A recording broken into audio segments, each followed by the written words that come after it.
Lu semua pasti pernah ngerasain sehari mikirin ide konten, sehari bikin video, dan 1 sampai 2 hari itu ngedit videonya aja lalu lu save, dan ketika lu upload itu viewnya mentok di 200. Kan parah.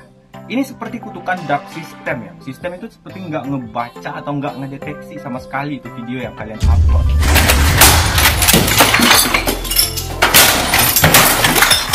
Dan itu semua terjadi hampir di semua platform. Nggak di TikTok, Shopee Video, Tokopedia, Facebook, YouTube, IG, kayak gitu semua. Setelah teman upload, yaitu view-nya mentok di 200 saja. Sebenarnya sistem itu punya orang dalam nggak sih? Kenapa giliran mereka-mereka yang upload itu views-nya bisa meledak, sementara bagian kita yang upload itu hanya mentok di 200 anjir? What the? Gue kerasa mau nangis anjir. Soalnya itu tuh nggak kalian aja yang ngerasain, gue juga ngerasain hal yang sama. Setelah capek-capek ngedit, lalu videonya kita upload dan viewsnya itu cuman mentok di 200. Tapi tunggu dulu.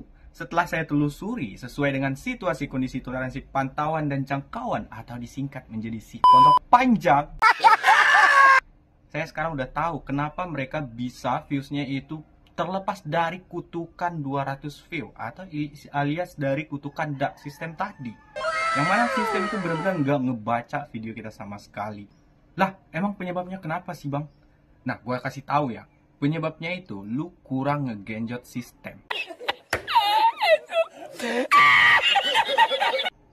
Lu pasti bertanya-tanya, emang apa sih bang ngegenjot sistem? Bagi lu semua yang pengen tahu bagaimana caranya ngegenjot sistem, lu ikuti videonya sampai selesai karena kita akan bahas tuntas semuanya setelah yang satu ini.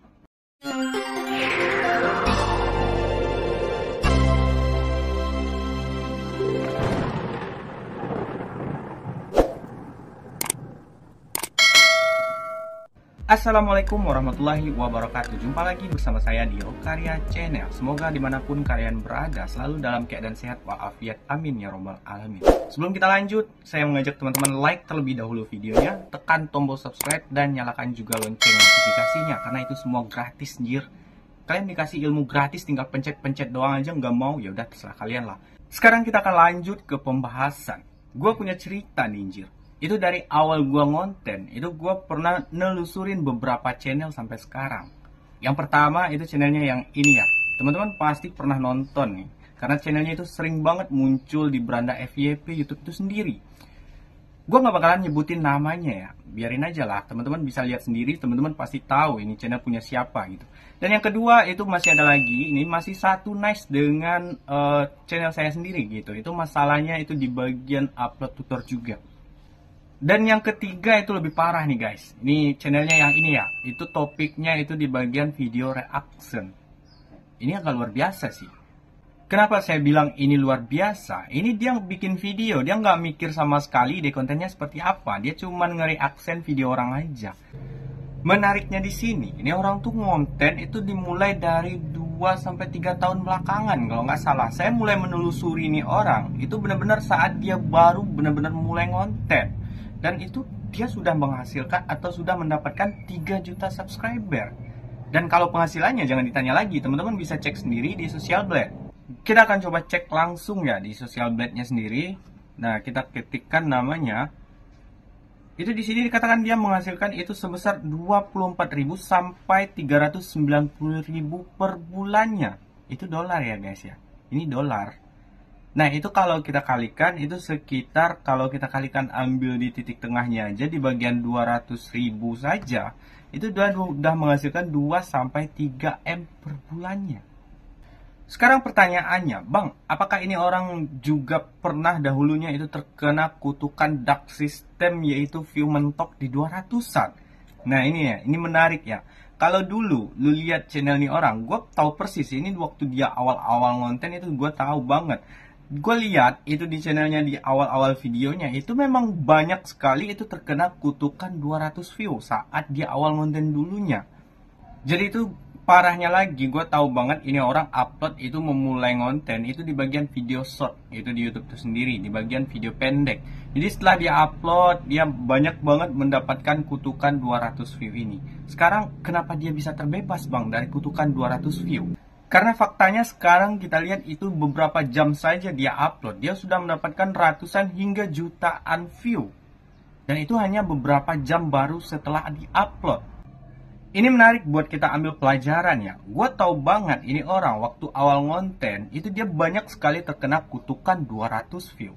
Tapi dia tidak pernah menghiraukannya sama sekali. Mau dia mendapatkan 200 view, 100 view, dia tetap jalan upload video short itu 2-3 sehari.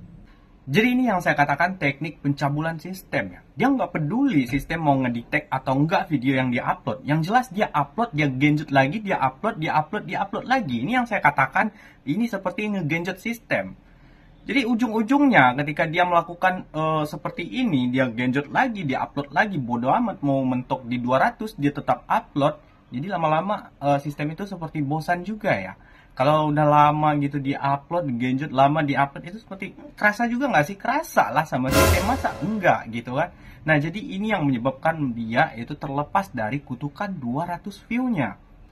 Lah lalu berikutnya gimana bang setelah sistem mulai ngerasain yang namanya genjotan dari upload video kita tadi? Nah ini yang dimanfaatkan oleh para content creator. Setelah dia mulai terlepas dari kutukan 200 view, dia mulai lagi mempelajari cara ngegenjotnya seperti apa, ayunannya itu diperbaiki lagi, teman-teman pasti tahu maksudnya, dan benar-benar digenjot lagi sampai sistem benar-benar sampai pada puncak set.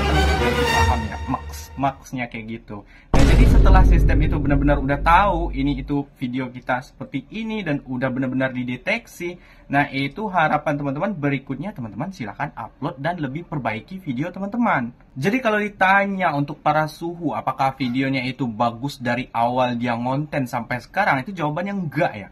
Andai saja teman-teman bisa men-scroll video seperti konten-konten kreator yang udah besar itu sampai ke bawah, itu teman-teman lihat pada awal dia upload videonya, itu sama aja parahnya gitu. Seperti apa bentuk videonya, itu editannya masih amatiran, itu sama aja ya seperti kita memulai atau pemula sekarang yang memulai menjadi konten kreator. Jadi alasan pertamanya itu bukan itu. Dia pertama itu dia upload, yang terpenting dia upload dan ngegenjot sistem yang tadi. Baru setelah sistem mulai ngerasakan saat dia mulai ngegenjot nge-upload video, baru dia mulai memperbaiki, pelan-pelan memperbaiki kualitas videonya. Jadi saya tekankan sekali lagi bagi teman-teman pemula yang bukan dari kalangan siapa-siapa, maksud saya bukan dari kalangan public figure sebelumnya atau dari kalangan artis, itu teman-teman upload sekali seminggu, sekali 3 hari, sekali sebulan. Nah ini jangan berharap video teman-teman akan terlepas dari kutukan 200 view tadi.